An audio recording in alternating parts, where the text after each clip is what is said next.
جب آپ نے کہا کہ برابری میں ان کو حصہ چاہیے تھا اور برابر کا حصہ چاہیے تھا، تو جو قائد اعظم محمد علی جناح تھے، یہ کئی لوگ کہتے ہیں، کئی دفعہ آپ کی کتابوں میں بھی یہ ہے کہ جو قائد اعظم تھے وہ آخری وقت تک کنفیڈریشن کی بات کرتے رہے، یعنی کہ بالکل ہی ایک الگ ریاست نہیں ہونی چاہیے، ایک ریاستیں ضرور ہونی چاہیے، مگر جو کچھ سبجیکٹس ہیں جس طرح کے کمیونیکیشن، ڈیفینس وغیرہ، وہ شاید ریاستوں کے پاس نہیں ہونا چاہیے. کیا یہ درست ہے؟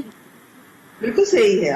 اصل میں تو وفاقی نظام کی بات تھی، کس طرح کا وفاقی نظام ہوگا، اور جناح صاحب نے کہا تھا کہ جہاں تک اگر بالکل وفاق رکھیں گے تو اس میں ہندو میجورٹی اپنی کلیم کریں گے، تو اسی لیے ضروری تھا کہ مسلمانوں کو سب سے پہلے ان کو سوورینٹی دی جائے، مگر پھر یونین بنے گی، وہ کنفیڈرل ارینجمنٹ ہو سکتی ہے. وہ کوشچن انہوں نے اوپن رکھا تھا. اس کے لیے پنجاب اور بنگال کو اکٹھا رکھنا بہت ضروری تھا، مگر کانگریس نے، جیسے کہ آپ جانتی ہیں، انہوں نے ڈیمانڈ کی کہ ان کو ڈیوائڈ کیا جائے، پارٹیشن کر دیا جائے.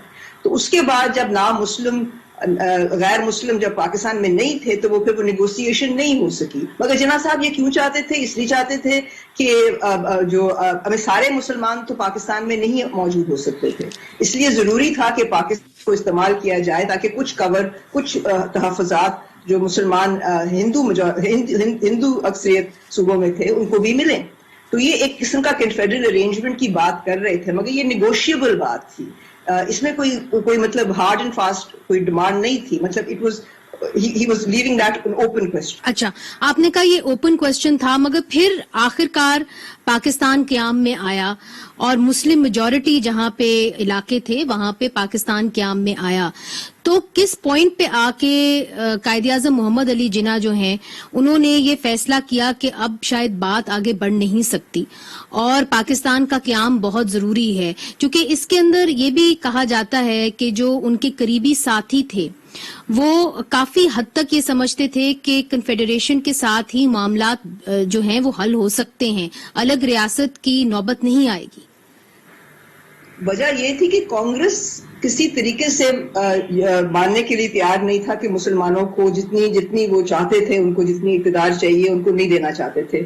انہوں نے فیصلہ کیا جواہر لال نہرو صاحب نے اور سردار پٹیل نے کہ اس سے بہتر ہے کہ ہم پارٹیشن کر دیں اور یہ جناح صاحب جائیں اپنا لے کر، ہم نہ کہ ان کو ہم اقتدار میں حصہ دیں. تو یہ وجہ تھی، اس لیے کنفیڈرل ارینجمنٹ نہیں چل سکی. مگر اگر آپ کیبنٹ مشن پلان کو دیکھیں تو اس میں جب جناح صاحب نے ایکسیپٹ کیا تھا کیبنٹ مشن پلان، تو وہ یہی تھا کہ 3 ٹیئر ارینجمنٹ ہوگی، نیچے صوبے ہوں گے، پھر گروپس آف صوبے ہوں گے اور سب سے پھر اوپر وفاق ہوگی. مگر وفاق میں آنے سے پہلے جو گروپنگ آف صوباز جو تھی وہاں پر بہت سارا اقتدار ان کے پاس ہوگا تاکہ وہ نیگوشیٹ کر سکیں وفاق کے ساتھ، کیونکہ مسلمانوں کے پاس نمبرز تو نہیں تھے، مگر وہ چاہتے تھے کہ اگر گروپنگ اسکیم میں ان کے پاس بہت سے پاورز ہوں تو پھر وہ نیگوشیٹ وفاق سے کر سکتے ہیں. مگر جو وفاق جو پیش کیا تھا کیبنٹ مشن پلان نے وہ لمیٹڈ تھا foreign affairs, defence and communications, تین مین سبجیکٹس. باقی سارے جو سبجیکٹس تھے وہ گروپ پروونسز یعنی کہ گروپس آف پروونسز کے پاس ہوتے. آپ نے اپنی کتاب میں اس سوال کو تھوڑا سا ایکسپلور کیا ہے کہ قائد اعظم محمد علی جناح کس قسم کا پاکستان چاہتے تھے. کیا وہ چاہتے تھے کہ یہاں پہ ایک اسلامی ریاست ہو یا وہ کچھ اور چاہتے تھے؟ ان کی تقاریر کو کوٹ کیا جاتا ہے. ایک ان کی بڑی مشہور تقریر ہے جہاں پہ وہ کہتے ہیں کہ Hindus shall cease to be Hindus and Muslims shall cease to be Muslims. مگر پھر وہ ایک اور تقریر کرتے ہیں جا کے جہاں پہ وہ یہ کہتے ہیں کہ جی اسلامی ریاست ہی پاکستان کا مستقبل ہو سکتا ہے. سب سے پہلی تو بات یہ ہے کہ جناح صاحب نے کہا تھا کہ پاکستان کی حکومت وہ ہوگی جو اس کے لوگ چاہیں گے، یعنی کہ جو ریپرزینٹیٹیوز جو چنیں گے وہ ڈیسائیڈ کریں گے کہ کس طرح کا ملک بنانا ہے. اچھا، یہ انہوں نے ڈیفینیٹلی کلیئر کر دیا تھا. مگر یہ کہنا کہ جناح صاحب نے بعد میں کہا کہ اسلامی ریاست بننی چاہیے اور وہ کانٹرڈکٹ کر دیا انہوں نے اپنے آپ کو، یہ بالکل غلط ہے. کیونکہ یہ تو بہت ہی لمیٹڈ ویو آپ دیکھ رہے ہیں اسلامی ریاست کا. کیونکہ آج تک آپ دیکھ رہے ہیں کہ آپ 10 لوگوں کو لے کر بیٹھ جائیں تو ان کی کانسیپٹ اسلامی ریاست کی ایک تو نہیں ہوگی. اور یہ کہنا کہ جمہوریت یا اقلیتوں کے ساتھ اچھا سلوک نہیں ہونا چاہیے اس میں اور ان سے غیر منصفانہ سلوک کرنا چاہیے. تو پھر جناح صاحب یہ تو نہیں چاہتے تھے. وہ سمجھتے کہ اسلامی ریاست سب کچھ کرے گی, جمہوری بھی ہوگی, غیر اقلیتوں کے ساتھ بھی اچھا سلوک کرے گی. تو میں سمجھتی ہوں کہ یہ اس پہ تضاد ہے, نہ کہ جناح صاحب کی اسپیچز میں. آج کی اگر بات کریں تو فرحت اللہ بابر جو پاکستان پیپلز پارٹی کے ایک اہم رہنما ہیں, انہوں نے آج ٹویٹ کی اور انہوں نے کہا کہ originally March 23 was Republic Day to celebrate Pakistan becoming a republic, adopting first constitution in 1956 1956 pride in democracy. During first military rule in 1958 1958 it was changed to Pakistan Day to showcase military might. آپ ان کی رائے سے متفق ہیں؟ ایک لحاظ سے تو صحیح ہے, یہ ایوالو کرتا رہا ہے, مگر سرٹنلی فار سیورل ڈیکیڈز اب 23 مارچ ہی کو بنایا جاتا ہے پاکستان ڈے. آپ اس کو لاہور ریزولوشن کے ساتھ بھی کرنا کہ وہ کس دن وہ منظور ہوئی تھی. میں سمجھتی ہوں کہ یہ اب جو ایک پریکٹس بھی بہت ضروری ہوتی ہے, یہ آئیڈینٹیفائی کرنا اور کہنا کہ نہیں وہ ہم نے اتنے ڈیکیڈز ہم غلط ہسٹری کر رہے ہیں تاکہ اس کو آپ ہٹا دیں. آئی تھنک ہمارے لوگوں میں یہ بہت زیادہ ہے کہ کسی طریقے سے ہسٹری کو ہم گول مول کر دیں. ہر بندہ وہ سوال پوچھتا ہے, کیونکہ آپ نے اس کو بہت اچھی طریقے سے ریسرچ کیا ہے. جو قائد اعظم محمد علی جناح تھے اور ان کے ساتھی تھے اس وقت ان کے قریب تھے, ان میں سے کئی ایسے بھی تھے جو بنگال سے آئے تھے. کیا وہ جو پاکستان نے اب شکل اختیار کی ہے اور آج کی جو شکل ہے جس کے اندر صوبوں کو بھی کچھ خود مختاری ملی ہے, کیا ان کا ویژن یہی تھا پاکستان کے لیے؟